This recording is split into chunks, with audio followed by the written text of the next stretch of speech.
Hey guys, you're watching one and only. My name is AJ. Welcome back to another episode of ZONOCraft Season 3. I don't think I showed you this last episode. It was here. A couple of you noticed it.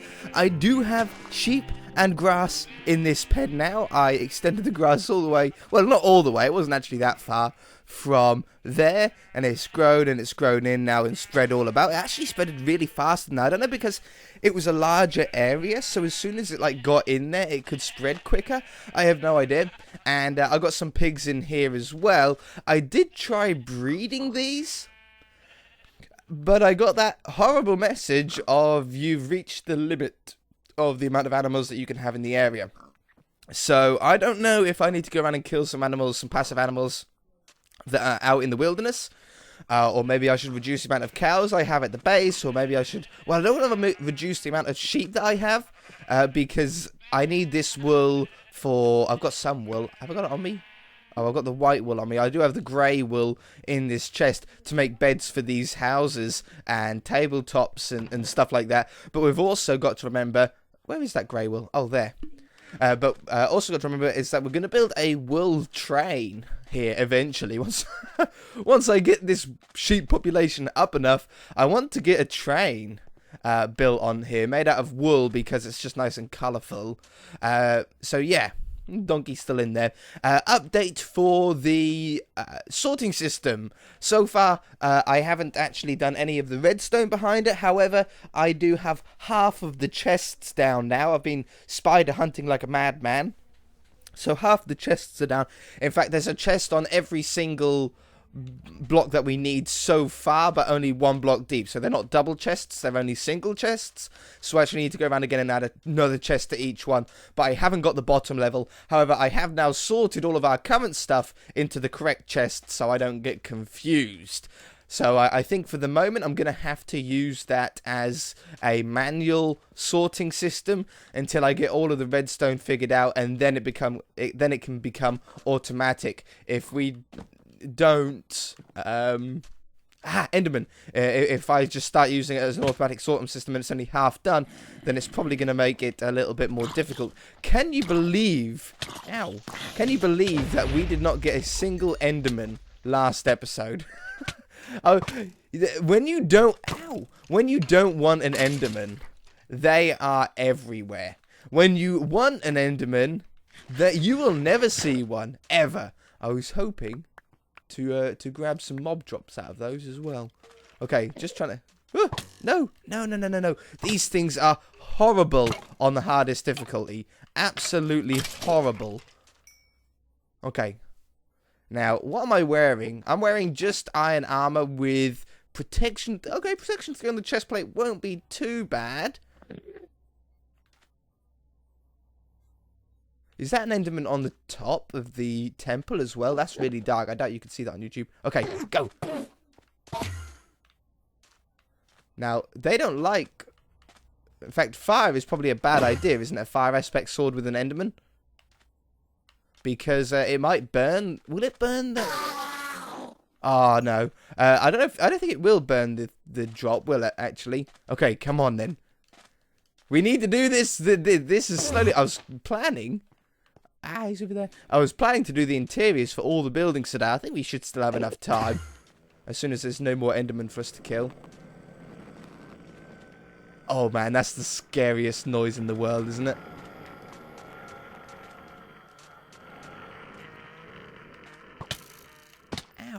Oh, really?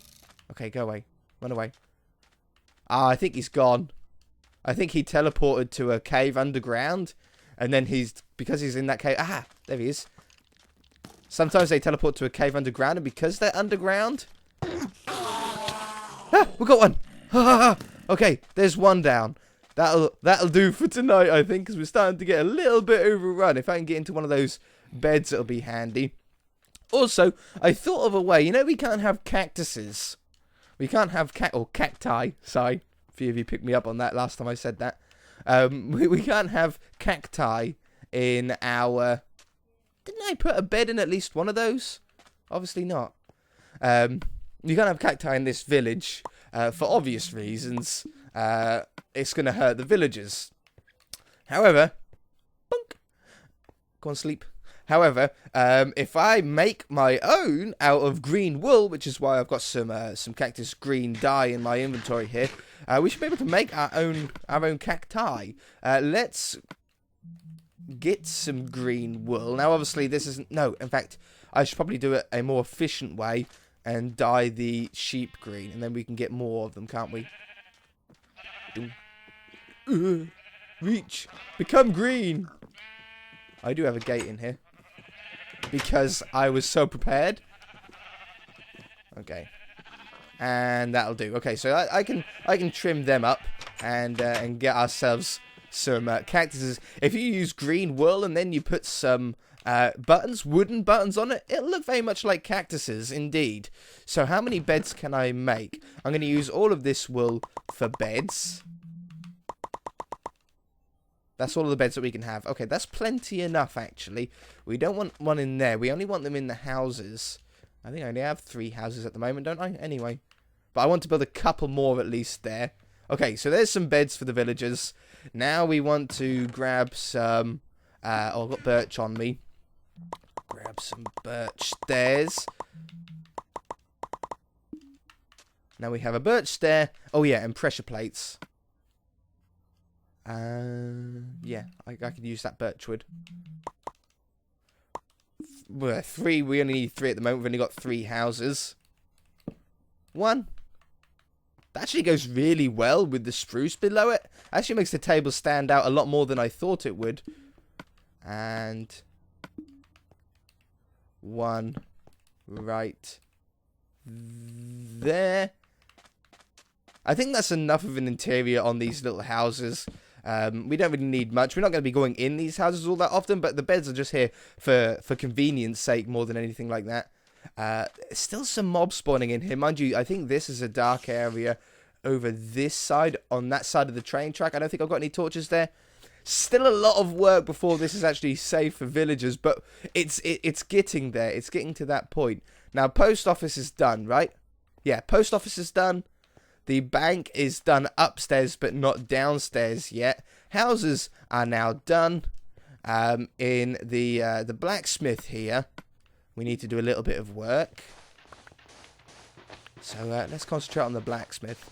Bit of a chill out episode. I thought as this is a little bit more of a chill out episode, I can do a question of the day.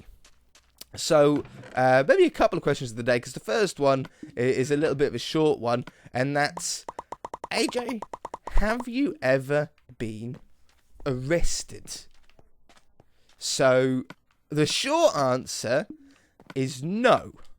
I haven't been arrested. However, I got close once, not by my own fault, though. It wasn't my fault at all. But I nearly did get arrested once. Have I got any cobblestone? Please have cobblestone in there. Basically, I think I've sort of told this story before. Okay, we'll go back to the base then. I'll grab some stuff while we're there. I've told this story before, but I haven't ever mentioned the sort of arrest side of it. Yoink. So when I had my first car was a black BMW 3 Series. Now, when I was 17, I was very, very small. I was very, very short, very, very tiny. And I'm still not really that much bigger now. But when you're that small... That's going to annoy me. When you're that small and you're driving a car like that, I must admit, people are probably going to look at you and think that you've stolen it.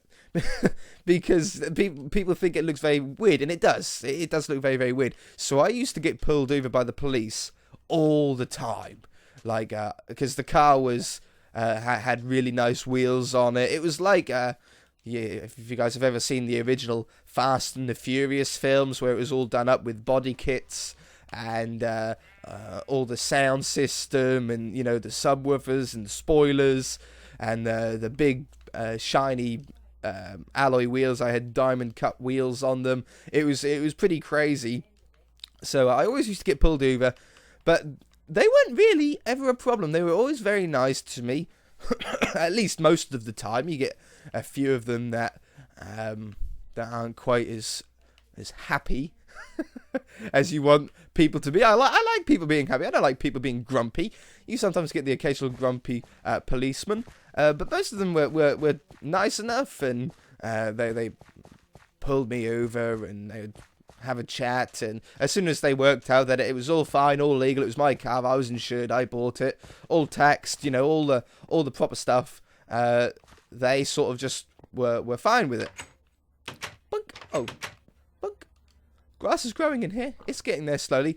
So I came down here. I want to grab some. I shall pause story for a moment so I can concentrate. Yeah, this is what I mean. I've got like single chests down. They need to be doubled up yet, but it was just so I can actually use the actual storage system. Oh, I thought I didn't have that chest yet. I had some of those. What did I come down here for? I came down here for cobblestone. People always ask why.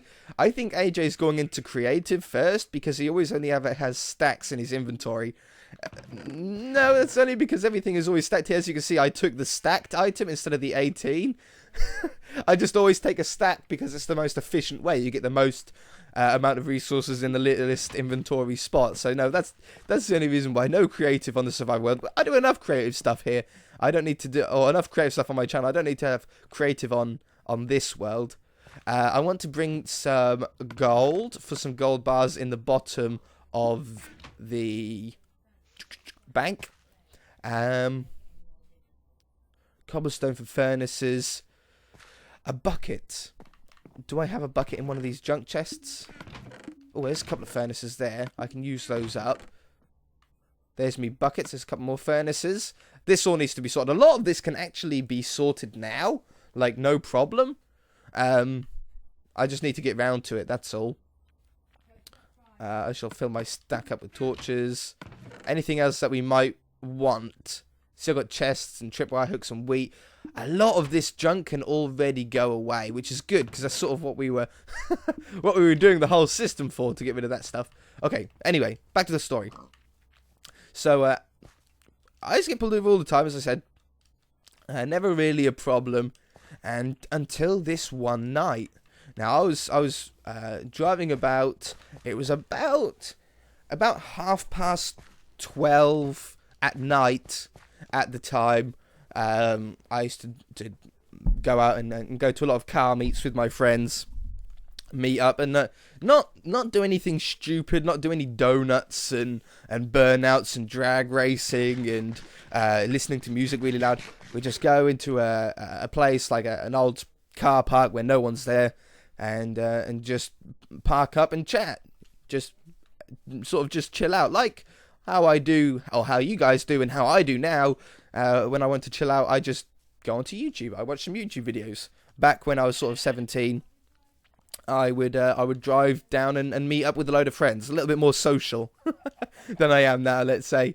So I went down there, and there was about, I don't know, 10 of us or so, and this police car drove down the road, drove up to us, and this female officer got out, and she said, we've had reports that you've been doing donuts and drag racing in the area. Well, that sort of all surprised us, because we're not stupid enough to do that.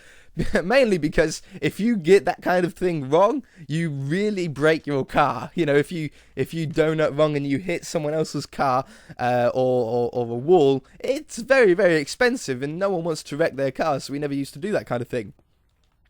Ooh, I nearly fell down. So we all stood there for a moment, and she said, if you don't stop, I'm gonna issue you with a section 50. Section 52, section 57. I think it was section 57, which basically is like something that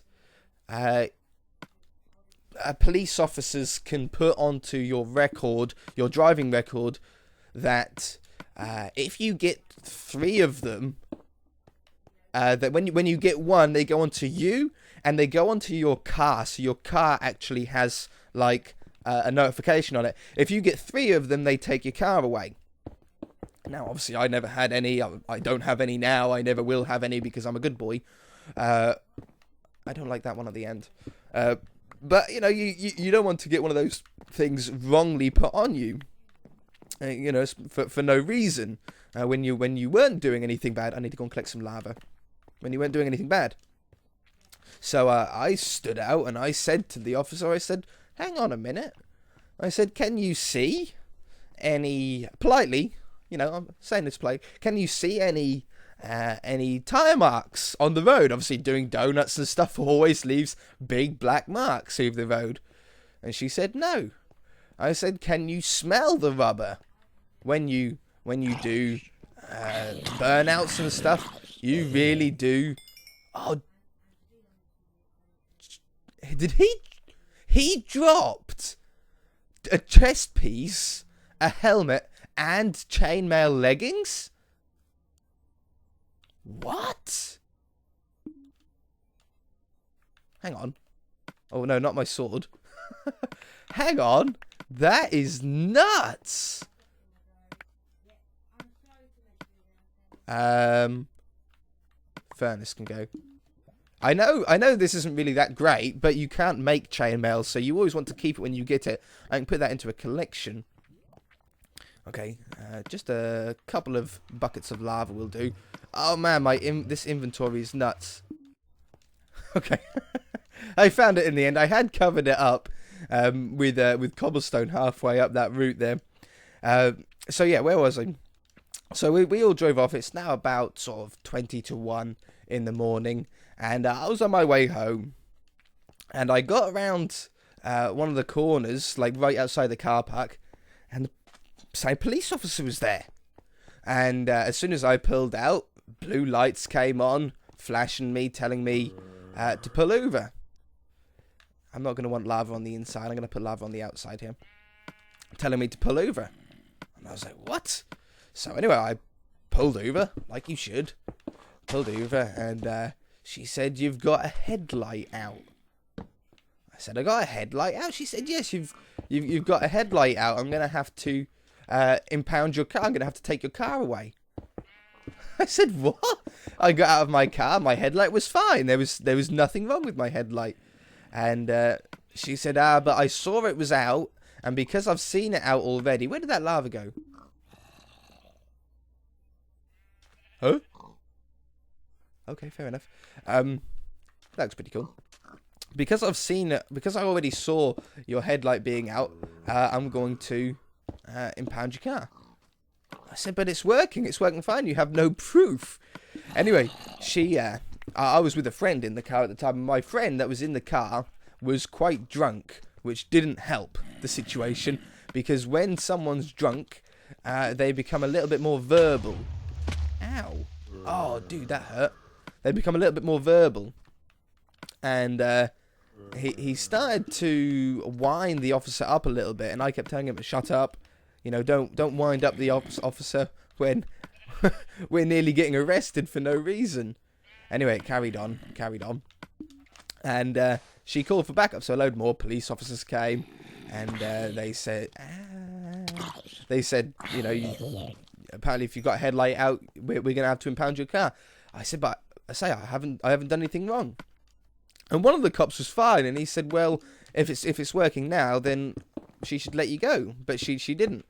And a long story short, because we're running out of time here, in the end, they did impound my car, and they said, to cover themselves, they said it was due to no insurance. They went back, they checked my car on the computer, they said I had no insurance. Well, I have insurance. Oh, I had insurance, you know, no, that was a lie. Where'd my boots go? I thought I had the boots. Oh, no, grab them. I want the boots. I had insurance. So they took the car and they loaded it up onto the low loader. And I said, right, are you going to drive me home then? Because I'm about 11 miles away from home. And to get home, if I wanted to walk home, I would have to walk down a dual carriageway, a very busy, dangerous road. And she said, no, we're not a taxi service. I said, well, I haven't got any money on me. Oh, it's gone. It's despawned. She said, no, I'm not a taxi service. I said, I haven't got any money on me. You've got to You got to help me get home. You can't just leave me here. And they said no. Or she said no. This officer said no. She was right grumpy, guys. She was horrible. So me and my mate started walking home the 11-mile drive in the pitch black at night, wrongfully, down a dual carriageway. And about a quarter of the way home, the police officer decided to drive past us to check if we were walking home or not. Huh? Ridiculous, huh? Isn't that just ridiculous? It's stupid. But that was only one case of this kind of thing happening. They're very good most of the time. I've never really had a problem since or before. But yeah, she wasn't a friendly police officer for sure. Wrongfully. So the next day, to finish off, I went to the police station and showed them my insurance. They were like, "Yep, okay, that's fine." Then I had to go and pick my car up. I still had to pay to get my car back, even though it was wrongfully done. I had to still pay for it, which sucked. But learned a valuable lesson for sure. Don't have drunk people with you when a cop's about, because it might not go so well for you. So yeah. Anyway, that took longer than I thought. I thought we were going to get 2 questions of the day done, but did get that blacksmith done. I really like it. It's a nice, basic, simple interior for this village. We don't want to go nuts on it because we're not going to be visiting the buildings, inside the buildings enough. We're just going to be coming here to breed the villagers, check up on them, and to trade with them. But I like that as a nice, simple blacksmith interior. Loads of room for him to bang away on stuff, furnaces, and we've got some lava outside, which I've done in a way is nice and safe because we don't want it to spread to the building. If you guys enjoyed the episode, hit that like button. If you haven't already, feel free to subscribe. I might do the rest of these off camera. Now there's only like 1 or 2, maybe 3 or so more buildings left and a couple more houses to do. Then it's about securing it and getting the villagers in, and we'll be able to actually start breeding them and playing with villagers on here. Okay?